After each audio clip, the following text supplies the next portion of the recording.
According to Bank of America, in a survey of investor sentiment, 90% of U.S. investors doubt there will be tax reform deal in Washington before this summer.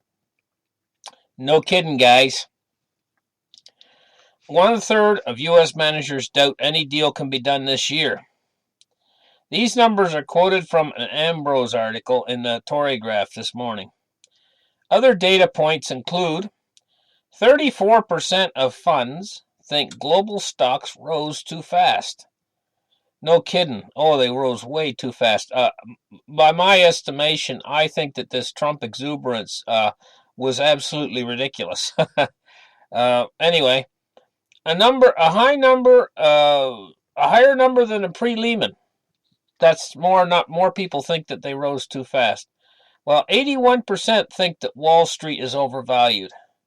It should be more like 100% think Wall Street is overvalued. What about these 19%? See, they say 81% think Wall Street is overvalued. What about the 19% there that think that Wall Street's not overvalued? What kind of idiots are they?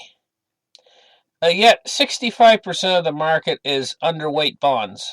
That's what they think, right? They think that 65% of the market is underweight bonds. A final set of numbers to worry about.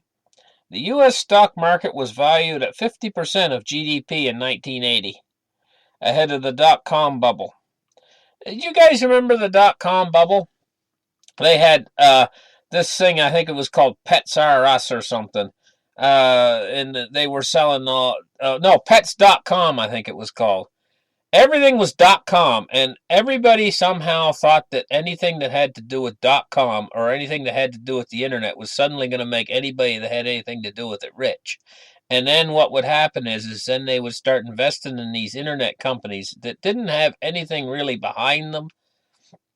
They were just smoke and mirrors. But because the stock prices kept going up, the valuations of these companies kept going up and up and up. And it was a giant, enormous bubble that finally burst. It says the final set of numbers to worry about. The U.S. stock market was valued at 50% of GDP in the 1980s ahead of the dot-com bubble. It burst at its peak of 146%. Today, the stock market is 167%. And they say simply, be concerned. Be very concerned. So now, we talked about that. Let's take a look at these charts of the stock market this morning. The first chart I'm going to haul up is the Dow Jones over the last 5 days. And what you need to see here is that she was going along pretty level there for the first 3 days there. But then she took a significant drop there. And on Tuesday, she took a significant drop, the Dow Jones, and it bottomed out there here now on Wednesday, and she's climbing back a little bit. Now, it seems like she's it seems like things is leveling out a little bit here, for a little while at least. So the heat's off for just a little while. But I personally think there's more to come. I don't think that was enough of a correction for what the irrational exuberance caused. The reaction isn't equal. This first little drop here isn't enough. I think that there's more coming. That's just my estimation on it. And so they're taking a little break. They're taking a little pause. They're taking a little breather right now, and there's a few guys buying back in because they think they're finding bargains or something. There's always those kind of guys. I think she's going to go down a little bit more. That's just my opinion on it. Okay, so that's the Dow Jones, and let's take a look at the next chart here. The next chart is the S&P 500. And what we see is almost the exact same pattern as the Dow Jones, so we're not going to stay on this one too long. We're just going to take a quick look at it. Tuesday, she dropped, and then Wednesday, she was still dropping a little bit early in the morning there. Now she's going back up again. But she's not really going back up. She's just kind of taking a breather. Okay, so let's move on to the next one. The next chart is the oil chart for the last 5 days. And what we see here is oil prices are dropping. Now, the reason why oil prices are dropping right now is we have a little bit of an inventory build. Now, this is the most important chart that I'm going to show you. And I want to talk about this for a couple minutes, about this inventory build. West Texas is now that's the Permian oil basin is put in a lot of rigs lately, and they're producing more oil than they've been producing in a while. And so what's happened is we have a little bit of glut on the oil markets again, like we had before. This glut is only a temporary thing, but it's brought oil prices down some for a little while. It's going to, and you can see it affecting the markets now at this point. Because I told you, oil affects everything. The whole market is all about really oil. The dollar's about oil. And so what's happening is because we're seeing an inventory build in oil and the price decline in oil, we're also seeing a corresponding, it's going to hold the strength of the dollar higher. It's going to keep the dollar from slipping too much. And the thing is this is deflationary. This is the oil price dropping is very deflationary. It means strong dollar. It means deflationary pressure. And so as long as this deflationary pressure is there and it's stable, we're not going to have a crisis. Simply put, now you heard what I said. As long as these oil glut continues, as long as oil price stays low, it'll support the dollar, and we're not going to have a crisis. So I don't care what economist out there is telling you that we're going to have a crisis right now, right? With these oil prices like this, low like this, we're not going to have our dollar crisis. Not right now. It's been delayed for a little while until the oil inventories drop. And this is what's the crisis is coming now. Don't think I'm not saying the crisis is not coming.